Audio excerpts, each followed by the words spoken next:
दक्ष education lab में प्यारे बच्चों आप सबका स्वागत है। आज हम क्वाड्रेटिक इक्वेशन के पार्ट 2 को लेकर आए हैं। जिन बच्चों ने पार्ट 1 नहीं देखा जाकर देख लीजिएगा। पार्ट 1 में बहुत सारी बेसिक बातें बताई गई है, जहां पर वैल्यू को कैसे सेकेंडों में निकाला जाता है फैक्टर करके, और साथ में सबसे बड़ा जो क्लियरिटी होनी चाहिए वो साइन को लेकर होनी चाहिए। साइन यहां पर बहुत सारे बच्चे फंस जाते हैं कि कहां पॉजिटिव कहां निगेटिव, कहां दोनों पॉजिटिव कहां दोनों निगेटिव, वो सारा कॉन्सेप्ट आपको उसमें बताया गया है। आज उसी का थोड़ा एडवांस लेवल पार्ट 2 में बताया जाएगा, जहां पर नंबर्स को कैसे सेकंडों में निकालेंगे, और नया जो चीज मिला है सवाल में थोड़ा एडवांस लेवल का, उसको कैसे हम टैकल करें उतना ही टाइम के अंदर, और विद साइन सबसे बड़ा पार्ट है इसका। साइन में बहुत सारे बच्चे फंस जाते हैं। तो सबसे पहले हम फिर से बताना चाहेंगे, ये प्लस साइन सी के साथ जो प्लस साइन आपका लगा है वो इस बात को इंडिकेट करता है। यहां पर ये जो आप देख रहे हैं प्लस सी ये बताता है कि इसके दोनों टर्म यानी कि दोनों टर्म जो होंगे फैक्टर, जो कहते हैं ना, जो इसके दो फैक्टर होंगे, दोनों टर्म जो होंगे वो दोनों के दोनों आपके ऐड करने होंगे। ऐड होगा दोनों टर्म में, जो आप टर्म लेंगे उस दोनों टर्म में आपको ऐड करना होगा। क्लियर? जब फैक्टर कीजिएगा सी का तो इसके दो फैक्टर बनेंगे, तो दोनों टर्म में कौन सा कैलकुलेशन होगा, ऐड का। यहां ए साइन आपको बताता है दोनों टर्म में। क्लियर? यहां भी सेम काम ऐड करना होगा दोनों टर्म में। अगर ये माइनस साइन है तो इसका मतलब है कि आपको डिफरेंस करना होगा, यानी कि सब्ट्रैक्शन करना होगा दोनों टर्म में। क्लियर? डिफरेंस करना होगा यहां भी आपको दोनों टर्म में। ये बात आपको लास्ट क्लास के वीडियो में कह सकते हैं, जो लास्ट वीडियो बना था पार्ट 1, उसमें बहुत अच्छे से डिटेल्स के साथ हमने एक्सप्लेन कर रखा है चीजें। क्लियर? अभी उसी को थोड़ा शॉर्ट में बता रहे हैं। ये साइन आपको बताया जा रहा है कि दो टर्म जो आप लेंगे सी का, जब फैक्टर करेंगे, है ना, ए और सी को मिलाकर जब फैक्टर करेंगे तो दोनों टर्म आपको क्या लेना है, क्या कैलकुलेशन होगा उसके बीच में, एडिशन का या सब्ट्रैक्शन का, यानी कि ऐड करेंगे या डिफरेंस करेंगे, ये साइन आपको बताता है। क्लियर? अब सवाल आता है कि जब वैल्यू आप निकालेंगे एक्स का, तो ये साइन बड़ा मायने रखता है। क्लियर? अगर ऐड के टर्म में जानते हैं हम, अगर यहां पर, तो दोनों टर्म का साइन सेम होगा। देख लीजिए, दोनों जो टर्म आपके बनेंगे उसका साइन जो होगा या तो पॉजिटिव या फिर नेगेटिव, ये सेम रहेगा। पॉजिटिव नहीं तो नेगेटिव। दोनों टर्म के साइन क्या रहेंगे, सेम, जब प्लस रहेगा तो। यही चीज अगर माइनस में आ जाते हैं, अगर माइनस लगा हुआ अगर, तो दोनों टर्म जो बनेंगे आपके, दोनों टर्म उसमें प्लस माइनस या minus plus. Clear? Plus minus या माइनस प्लस, ये आपको डिफरेंट, दोनों डिफरेंट रहने वाले हैं। क्यों और कैसे, ये सब पार्ट 1 में आपको बताया जा चुका है। आज बस उस कॉन्सेप्ट का एक छोटा सा रिवाइज कर रहे हैं यहां पर, कि अगर हमारा प्लस सी है तो दोनों टर्म में एडिशन करना है, और दोनों टर्म का साइन क्या रहने वाला है, सेम। क्लियर? अब बात करेंगे इसको लेकर हम, यहां पर अगर डिफरेंस रहने वाला है तो दोनों के बीच में हम डिफरेंस करेंगे, माइनस का साइन अगर है तो, और दोनों टर्म का साइन आपका डिफरेंट रहने वाला है, एक में पॉजिटिव एक में नेगेटिव। उम्मीद करते हैं इस कॉन्सेप्ट को आप समझे होंगे, और आप समझने में अगर आपको दिक्कत है तो इसके पार्ट 1 की वीडियो को देख लीजिए, आपका पूरा क्लियर हो जाएगा। क्लियर? अब हम बात करेंगे, ये जो साइन का बात कर लिए, अब टर्म कहां से लाएंगे, तो ए और सी का फैक्टर करना पड़ता है। ए और सी,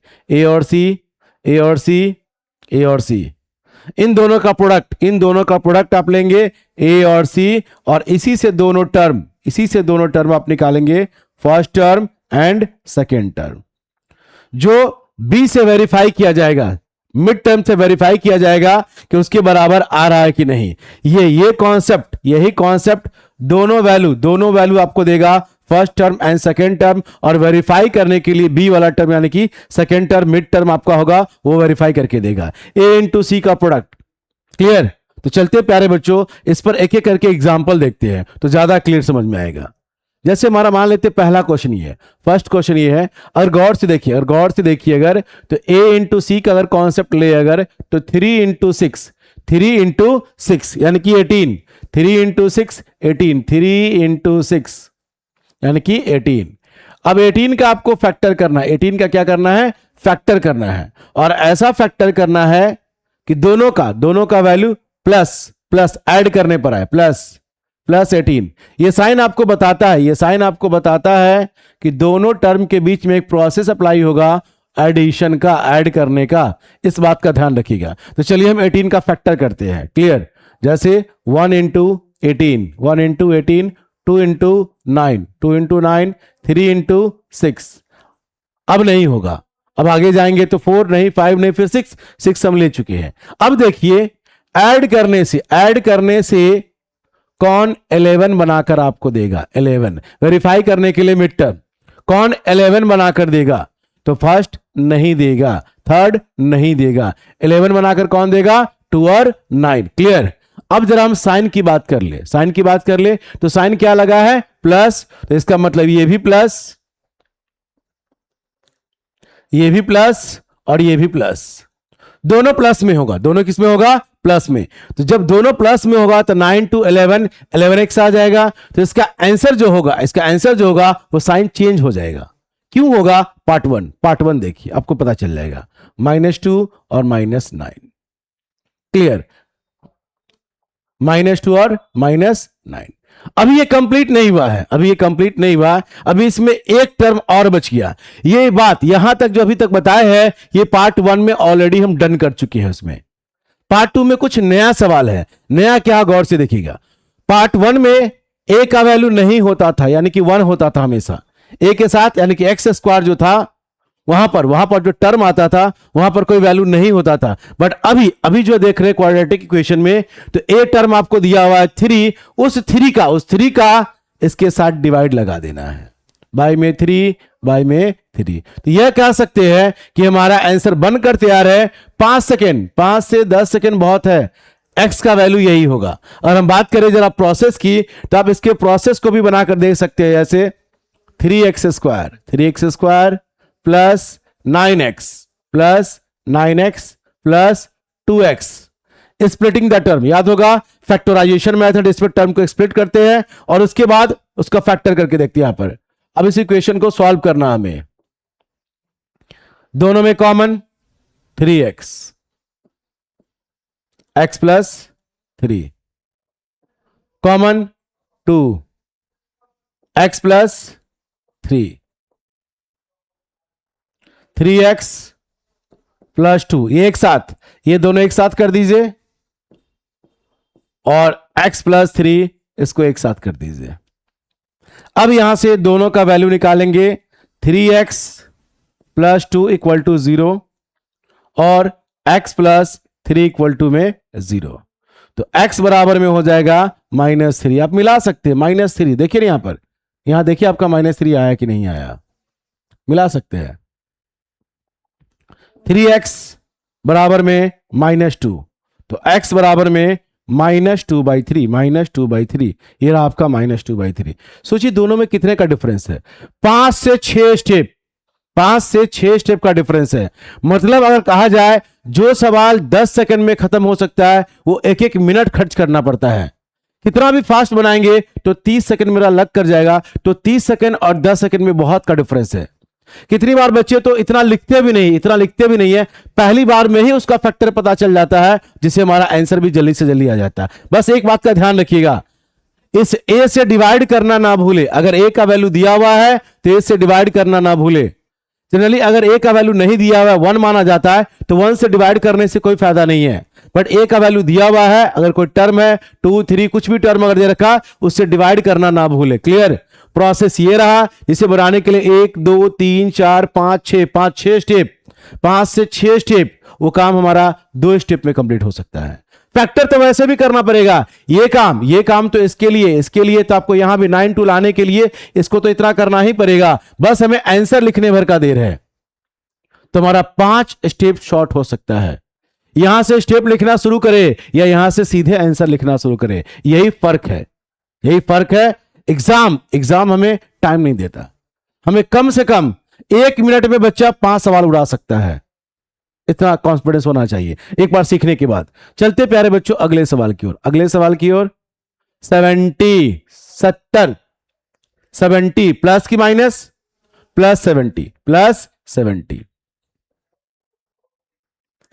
इसे ऐसे स्प्लिट करना है, 19 आना चाहिए। क्या आना चाहिए? 19 आना चाहिए। तो चलिए एक एक करके स्टार्ट करते हैं। 1 इंटू 70, 2 से 35, 3 से नहीं होगा, 4 से नहीं होगा, 5 से 14। अगला बात करेंगे यहां पर हम 7 इंटू 10, 7 इंटू 10। क्लियर? अब देखिए किससे हमारा 19 आ रहा है? नहीं नहीं नहीं, ये रहा 19। क्लियर?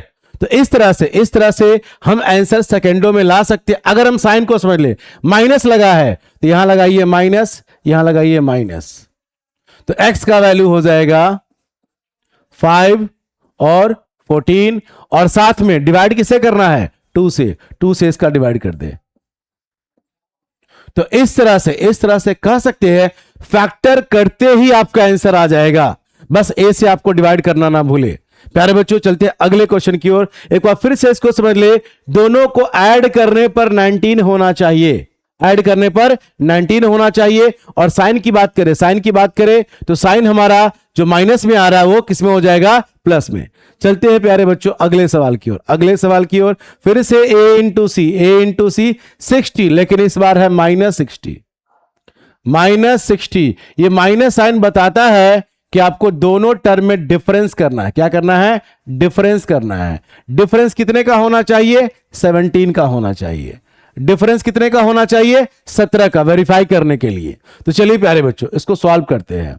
फैक्टर कीजिए, 1 से 60, 2 से 30, 3 से 20, 4 से 15, 5 से 12, क्लियर, 6 से 10, 7 से नहीं होगा, 8 से नहीं, 6 से 10, 5 से 12 कंप्लीट हो चुका है। 7 नहीं होगा, 8 नहीं होगा, 9 होगा, 10 हमने लिख दिया। इतने सारे अगर कोई बच्चा मन में ही सोच ले, एक बार में ही सोच ले कि कौन इसका फैक्टर होगा जिससे हम दोनों का डिफरेंस 17 कर पाए। दोनों का डिफरेंस क्या कर पाए? 17। Cancel cancel cancel cancel cancel, difference 17 चाहिए। डिफरेंस कितने का चाहिए? 17 का अंतर चाहिए, 17 का अंतर, क्योंकि माइनस साइन लगा है, माइनस साइन। तो बस आपका आंसर बनकर तैयार है। अब यहां ध्यान दीजिएगा, जब डिफरेंस 17 का चाहिए, अंतर 17 का चाहिए, तो यहां का साइन देखिए प्लस साइन, तो प्लस साइन बड़े वाले में लेंगे, 20 में लेंगे प्लस, और इसमें क्या लेंगे? माइनस। प्लस 20 और -3, प्लस 20 और -3, 17, प्लस 17 बनाकर देगा। वेरीफाई हो गया। अब हम बात करेंगे आंसर क्या होगा। साइन चेंज कर दे 3 और साइन चेंज कर दे -20, और डिवाइड किससे कर दे? 5 से, डिवाइडेड बाय 5, डिवाइडेड बाय 5। इस तरह से आपका आंसर तैयार है। प्यारे बच्चों की बात का ध्यान रखिएगा, बहुत सारे बच्चे साइन को लेकर बहुत गलती करते हैं। ये साइन प्लस है तो वो साइन बड़े वाले में चला जाएगा। ये रूल होता है, जो नंबर बड़ा होगा उसी का साइन फाइनल रिजल्ट बनाता है। तो +20 और -3 साइन अपोजिट, याद रखिएगा निगेटिव में दोनों टर्म का साइन अलग अलग हो जाता है। क्लियर? यानी कि दोनों का डिफरेंस कर रहा है, डिफरेंस का मतलब ही है एक का साइन अलग, एक का साइन अलग होना चाहिए। क्लियर? 20 और ये सबट्रैक्शन का काम हो रहा है चीजें। चलते हैं अगले क्वेश्चन की ओर। यहां पर भी -60 ही आ रहा है, -60 ही आपका आ रहा है, सेम चीज -60। और लाना कितना है? डिफरेंस लाना है 7 का। डिफरेंस कितने का लाना है? 7 का। डिफरेंस कितने का लाना है? 7 का। तो आप कोशिश कीजिए मन में जल्दी से जल्दी इस पर नंबर देने का। जैसे 2 से नहीं होगा 30 आ जाएगा, 3 से नहीं होगा ज्यादा बड़ा संख्या आ रहा है, 4 से 15 11 का अंतर है, नहीं, 5 से 12 मिल गया, 5 से 12 एक बार में आपको आंसर तैयार करना है। 5 और ये रहा 12, 5 और 12 दोनों के बीच में डिफरेंस कितने का होना चाहिए? 7 का डिफरेंस। दोनों के बीच में डिफरेंस 7 का होना चाहिए, क्योंकि साइन निगेटिव है, निगेटिव बताता है डिफरेंस। क्लियर? अब बात करें यहां का बात, जो साइन है वो बड़े वाले नंबर में लेंगे, -12 हो जाएगा और ये +5 हो जाएगा। Opposite sign, clear? दोनों टर्म का साइन अलग अलग होना चाहिए। -12 +5, अगर इसको कैलकुलेट करें तो -7 आ जाएगा। बस अब हमें आंसर निकालना है, तो इसका आंसर, इसका साइन बदल कर लिखिएगा। आंसर हो जाएगा -5 और 12। क्यों साइन बदला जाता है, फर्स्ट पार्ट की वीडियो को देखिए, और पहला क्वेश्चन हमने एक्सप्लेन किया था, जब साइड चेंज होता है तो साइन हमेशा चेंज हो जाता है। तो साइन हो जाएगा इसका -5 और +12, और डिवाइड किससे करना है, 3 से डिवाइड करना है, तो 3 से इसको डिवाइड कर दीजिए। तो इस तरह प्यारे बच्चों, इस तरह के सवाल को सेकंडों में कैसे सॉल्व करें, 10 सेकंड मैक्सिमम होता है। क्लियर? चलते हैं अगले सवाल की ओर। तो यहां पर आप गौर से देखिए, 4 क्वेश्चन आपको दिख रहा है, 4 क्वेश्चन इसको दिख रहा है आपको यहां पर। सेम उसी तरह का क्वेश्चन सब दिया गया है, प्लस और माइनस का। तो इसका आंसर हम जल्दी से जल्दी कैसे निकालें, सेकंडों में कैसे निकालें, इस बात को समझते हैं। यहां पर देखिए, यहां पर 60 क्या है, 60, डिफरेंस कितने का चाहिए, 7 का। तो क्लियर हो गया, 5 और 12 क्लियर हो गया। अब साइन की बात करें, यहां क्या लगा है, माइनस साइन लगा है, तो माइनस यहां प्लस यहां, क्लियर। और फैक्टर तो पता चल गया, तो इसका आंसर हो जाएगा -5 और 12 डिवाइडेड बाय 2। चलते अगले सवाल की ओर। -100 को ऐसे तोड़ना है कि 21 का डिफरेंस आ जाए। तो 2 और 50 बिल्कुल नहीं, 4 और 25 बिल्कुल मिल गया, 4 और 25 क्लियर, 4 और 25 क्लियर। प्लस साइन है तो प्लस बड़े वाले में लगाएंगे और इसमें लगा देंगे माइनस, दोनों से 21 आ जाएगा। तो इसका आंसर हो जाएगा 4 -25, साइन चेंज कर ले, डिवाइडेड बाय 5।